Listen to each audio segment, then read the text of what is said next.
السلام علیکم ګرانې مینوال زه فیضان ګلستان یو ځل بیا حاضر یم دوستانو. تاسو په سټارټینګ کې د تور ماسک والا جینۍ به کتلي وي، دا په سوشل میډیا باندې ډېر زیات چې دی نو ګرځي را ګرځي د دې تصویرانو شارټ کلیپونه ډال دو پورا ډال دو ہاں اب ٹھیک ہے یہ وہ نو دا وغیرہ وغیرہ په سوشل میډیا باندې د دې ویډیوز ډېر زیات وایرل شوي دي. نو زه به تاسو سره د دې جینۍ په متعلق یو څو ضروري خبرې دي هغه در سره په دې ویډیو کې شیر کوم.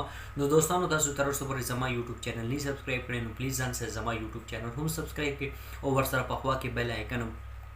نو دوستانو دا چې کوم جینۍ ده د تور ماسک والا د دې دا خبرې په سوشل میډیا باندې وایرل شوي دي یا تصویران وایرل شوي دي. نو خبره داسې ده مونږ دې جینۍ نه ګیله نه کوو. ولې فرسټ اف آل خبره دا ده دا جینۍ پښتانه نه ده، لومړنۍ خبره. بل دا چې دی نو مسلمانه نه ده، او پاتې شو دا خبره دا جینۍ پاکستانی هم نه ده. نو موږ د دې په باره کې څه دپاره بحث وکړو؟ آیا دا چې کوم کار کوي یا تصویران وایرل شوي دي یا د دې دا ویډیو وایرل شوي دي دا داسې دو هغسې، نو د دې ویډیو وایرل شوي وایرل دي چې زموږ دې سره هېڅ قسمه تعلق نشته. ولې چې دا د پاکستان نه ده، پاکستاني نه ده. بله خبره دا ده دا مسلمانه نه ده او پښتانه نه ده. زموږ دې سره څه کار دی؟ اسم نشته.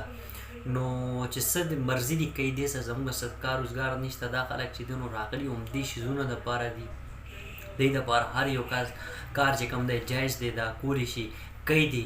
او موږ ته دا نه دی پکار چې موږ د دې دا ویډیو وګورو یا چې دی نو د دې دا ویډیو مخ ته شیر کړو. ما ته د دې پوره ویډیو ما ته میلو شوې ده، خو زه چې دی نو نه غواړم چې زه د دې دا ویډیو تاسو سره شیر کړم. او د ګناه خبره ده الریډي چې دی نو دې ګناه کړې ده، او زه د دې ویډیو ولې تاسو سره شیر کړم. نو دوستانو بس دا نننی ټاپک ما له خپل دوستانو سره شیر کړم. دا خبره چې دا جینۍ نه پښتانه ده او نه چې دی نو مسلمانه ده او نه د پاکستان هغه ده. دا چې دی نو د انډیا هغه جینۍ ده، د دې تصویران یا ویډیوز وایرل شوي دي نو دا د انډیا نه شوي دي، انډیا والا دی چې دی نو په دې باندې سوچ او فکر دی کوي. نو بس دوستانو زما د میسج دا پیغام او که ویډیو کې ماله څه غلطي شوي نو زه بخښنه غواړم. انشاءالله ډېر زه تاسو سره به یو نوي ویډیو کې به ملاقات کېږي. دا خپل ځان ډېر ډېر خیال ساتئ. تلویل په امان. والسلام.